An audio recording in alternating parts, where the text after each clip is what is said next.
Good morning students. आज strength of material में हम chapter 9 column and struts start करेंगे। तो सबसे पहले हम देखते हैं कि स्ट्रट होता क्या है। Strut is a structural member subjected to axial compression force is called strut. देखिए, स्ट्रट एक स्ट्रक्चरल मेंबर होता है जिस पे संपीड़न यानी कंप्रेशन फोर्स लगता है। और स्ट्रट वर्टिकल भी हो सकता है, हॉरिजॉन्टल भी हो सकता है और इंक्लाइन भी हो सकता है। मीन्स किसी भी एंगल पे हो सकता है। ऐसा नहीं है कि सिर्फ वर्टिकल जो मेंबर्स होते हैं वो स्ट्रट होते हैं। Strut can be incline, can be horizontal and can be vertical. ठीक है। जो क्रॉस सेक्शनल डायमेंशन होती है स्ट्रट की हमेशा स्मॉल होती है। ठीक है। Normally struts carry smaller compressive loads.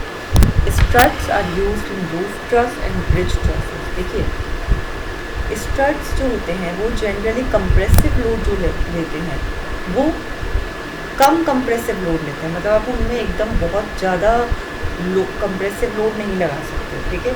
तो ये वो स्ट्रक्चरल मेंबर होते हैं जो स्मॉल यानी लो कंप्रेसिव लोड को कैरी करते हैं। First point. Second point, they can be incline, vertical and horizontal.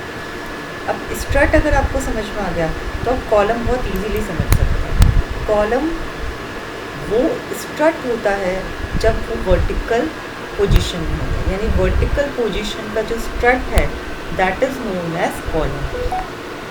The cross sectional dimension of column are very large.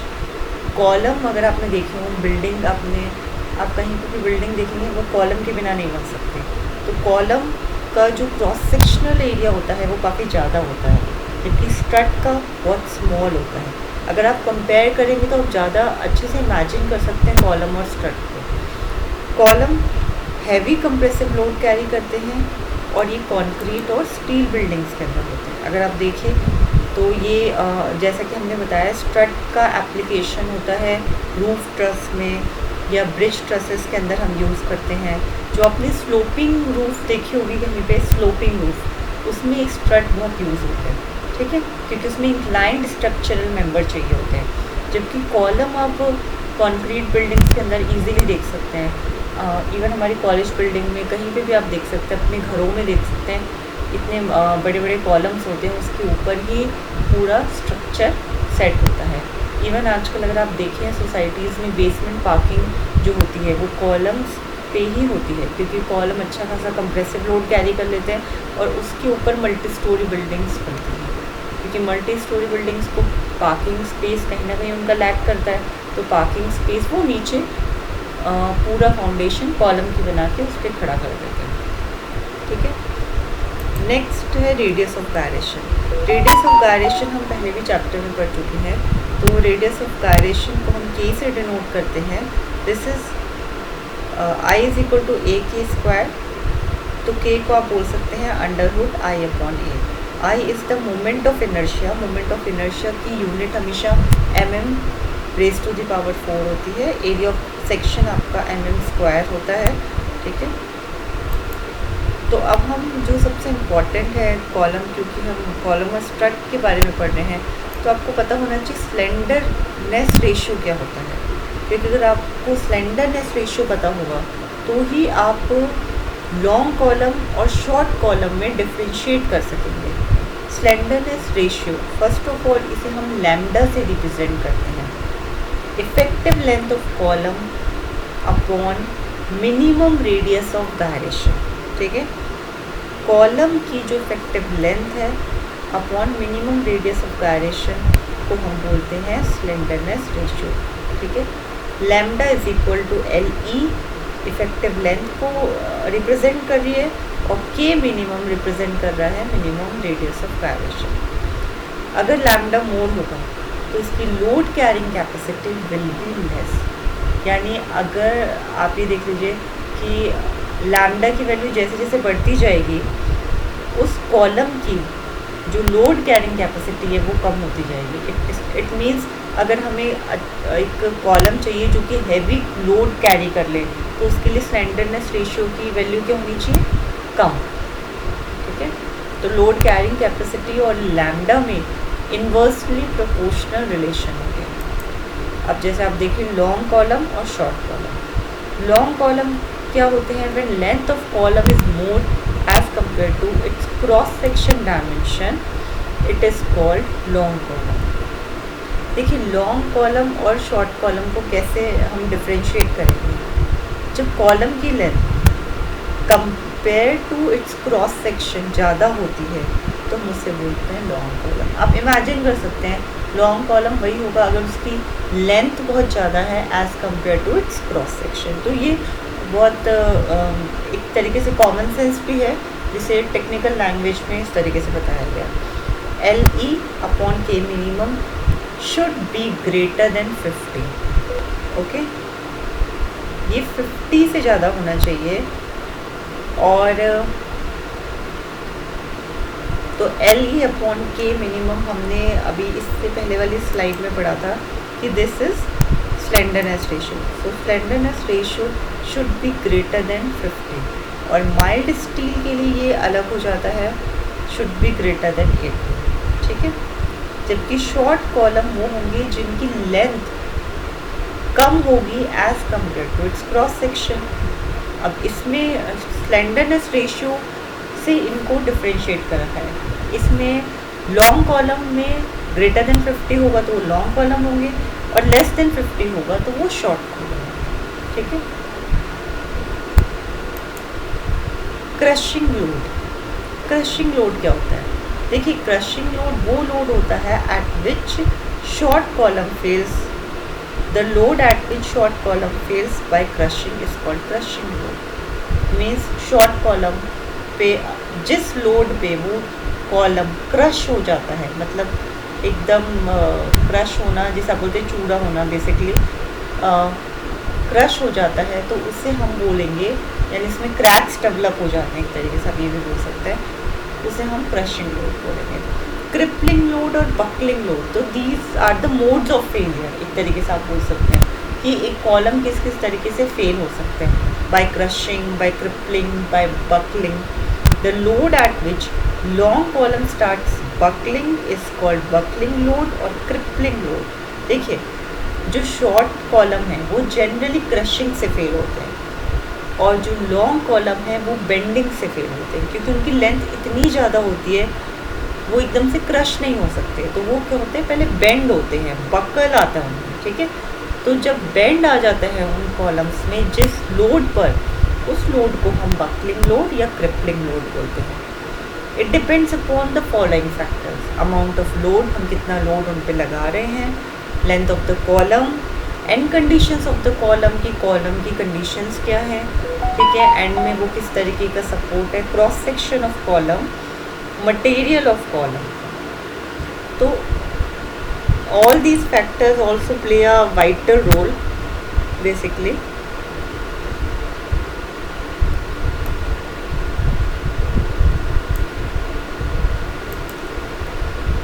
Column and conditions and effectiveness. देखिए column की and conditions बहुत important होती हैं और उनकी इफेक्टिवनेस, या जैसे कि both and fix, both and hinged. अगर दोनों एंड हिंज्ड है तो क्या होगा, बोथ एंड फिक्स्ड। अगर दोनों एंड फिक्स हैं, one and fixed end other hinged, one and fixed end other free. ये हम डायग्राम में देखेंगे तो हमें ज़्यादा अच्छे से क्लियर होगा। ये देखिए, ये इन कॉलम्स की इफेक्टिव लेंथ दे रखी है with the various support. Okay, तो जो ए हम देखेंगे इसमें पिन एंड्स है। ठीक है, जैसे आप बोल सकते हैं हिंज्ड एंड्स है, बोथ एंड्स आर हिंज्ड। उस केस में effective length is equal to the original length and K is equal to, यानी रेडियस ऑफ गायरेशन 1 होता है। ठीक है, इसमें एक एंड फिक्स है सेकंड फिगर में और अदर एंड फ्री है। इस केस में इफेक्टिव लेंथ होती है ट्वाइस ऑफ ओरिजिनल लेंथ। तो आपको ये इफेक्टिव लेंथ एक्चुअली लर्न होनी चाहिए, क्योंकि ये आपको कहीं पे गिवन नहीं होगी। आप जैसे ही कॉलम के एंड्स देखेंगे उसके बेस पे आप उनकी इफेक्टिव लेंथ फाइंड करेंगे। ठीक है, अगर आपने देख लिया दोनों एंड हिंज्ड है तो आपको पता होना चाहिए effective length is equal to original length. One end is fixed end other is free, then this is the figure. LE is equal to twice of original length। then third case is both ends are fixed. If both ends are fixed, then k is equal to 0.5. This is radius of gyration, and effective length will be 0.5 of original length, yani half of the original length. Okay, and fourth figure is this: when one end is fixed and other is pinned. Pinned means hinged, both are same. Okay, pinned end and hinged end both are same. So when one end is fixed and other is hinged, then effective length will be 0.7 times of the original length. So these are the standard supports, standard figures which you should learn. Okay. Next slide is about Euler formula. Euler formula क्या होता है? देखिए,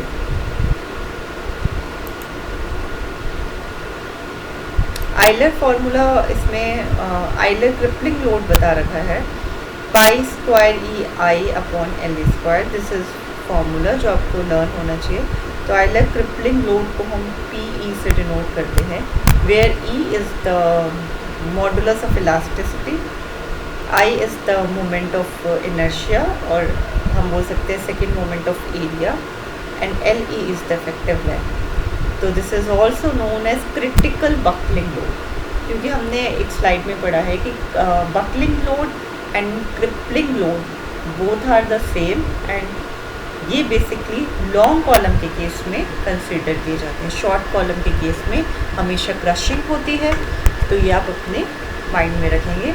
तो Euler crippling load को हम PE से denote करते हैं, pi square EI upon L square. Next slide के अंदर हम देखेंगे Euler's formula for both end of the columns are hinged. Means अगर बोथ कॉलम हिंज्ड है तो Euler फार्मूला हमारा क्या होगा. तो इस केस में हमें जो हमारा फार्मूला होगा वो होगा pi square EI upon L square. तो दिस इज ऑलमोस्ट सेम. ठीक है, P is equal to pi square EI upon L square. Ideal column with hinged support, तो ये आपको लर्न होना चाहिए. अब हम कुछ अजम्पशन देखेंगे. Euler's फॉर्मूले के अजम्पशंस क्या होते हैं. देखिए, first assumption is material elastic, homogeneous and isotropic. तो हम ये एज्यूम कर रहे हैं कि मटेरियल में इलास्टिसिटी है. मीन्स हम मटेरियल को जब लोड रिमूव करेंगे तो वो अपने ओरिजिनल शेप में आ जाएगा. हम ये एज्यूम कर रहे हैं मटेरियल के लिए. Basically column is long. Euler's फार्मूले के लिए Euler's फार्मूला कह सकते हैं कि लॉन्ग कॉलम्स पे एप्लीकेबल होता है. The load is truly axial, मतलब along the axis. ठीक है. Failure is due to buckling. Long column की जो भी फेलियर होंगी वो बकलिंग के कारण ही होंगे. The cross section is uniform through out. ऐसा नहीं है कि कॉलम आपने टॉप पे तो उसका क्रॉस सेक्शन स्मॉल है और बॉटम पे बिग है. कॉलम का क्रॉस सेक्शन यूनिफॉर्म होगा. अगर 20 सेंटीमीटर डाया है तो that will be along the length. The Hooke's law is valid and the column is straight before the application of load. तो these are the assumption of Euler's formula. और ये कई बार exam में भी पूछे जाते हैं, तो आप एजम्पशंस को इग्नोर नहीं करेंगे, इन्हें ज़रूर एक बार देखेंगे. After that limitation of Euler's formula. देखिए, Euler's फार्मूला की लिमिटेशन ये है कि इसमें जो क्रिपलिंग स्ट्रेस होता है, स्ट्रेस अगेन क्या होगा, लोड अपॉन एरिया. ठीक है, स्ट्रेस वैसे हम लोड अपॉन एरिया बोलते हैं. तो क्रिपलिंग स्ट्रेस और क्रिटिकल स्ट्रेस और स्ट्रेस एट फेलियर, ये तीनों टर्म सेम है. ठीक है, क्रिपलिंग स्ट्रेस, क्रिटिकल स्ट्रेस और स्ट्रेस एट फेलियर, ये तीनों टर्म्स बिल्कुल सेम है. तो क्रिपलिंग स्ट्रेस हम देते हैं pi square E upon LE upon K का whole square. Okay,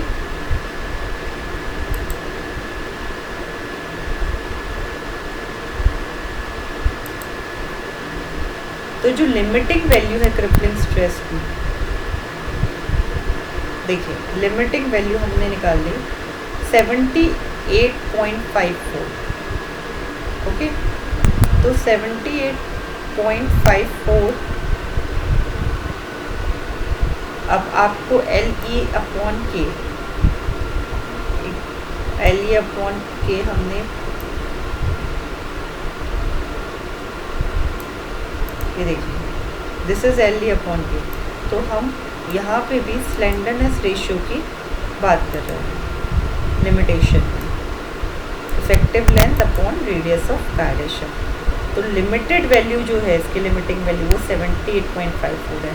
hence if this is less than limiting value, means if this is slenderness ratio is less than 78.54, then Euler formula will not be valid. Okay, तो Euler formula उस case में valid नहीं होगा अगर slenderness ratio 78.54 से कम है। Okay, it means आप ये कह सकते हैं कि ये mild steel कॉलम्स पे ही एप्लीकेबल होता है where slenderness ratio is greater than 80 for long column. Okay,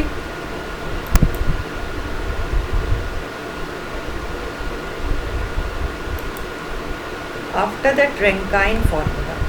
तो आपके इसमें जो टॉपिक है रैंकाइन फार्मूला का, we know that Euler's formula for calculating crippling load is valid only for long columns. Okay, but the real problem arises for intermediate columns which fails due to combination of buckling and direct stresses. The Rankine suggested an empirical formula which is valid for all types of columns, and the Rankine formula is given by this. So जैसा कि हमें पता है कि जो Euler's formula है वो तो बेसिकली कॉलम किसके लिए है, लॉन्ग कॉलम्स के।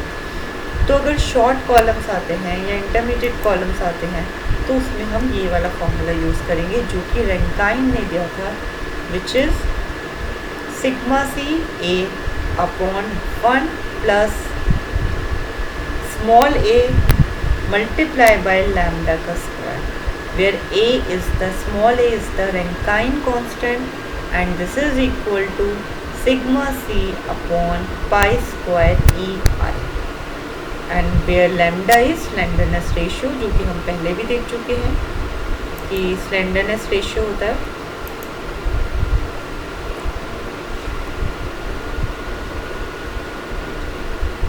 तो यहाँ पे सिग्मा सी मल्टीप्लाई बाय ए है crushing load and P R is the crippling load bye Rankine formula.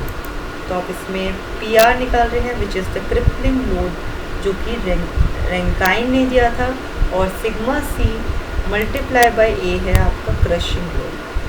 तो इस तरीके से आप रैंकाइन फार्मूला अप्लाई कर सकते हैं शॉर्ट कॉलम्स के लिए और इंटरमीडिएट कॉलम्स के लिए, वाइल आइलर्स आप अप्लाई कर सकते हैं फॉर लॉन्ग कॉलम। ओके, तो this is all about column and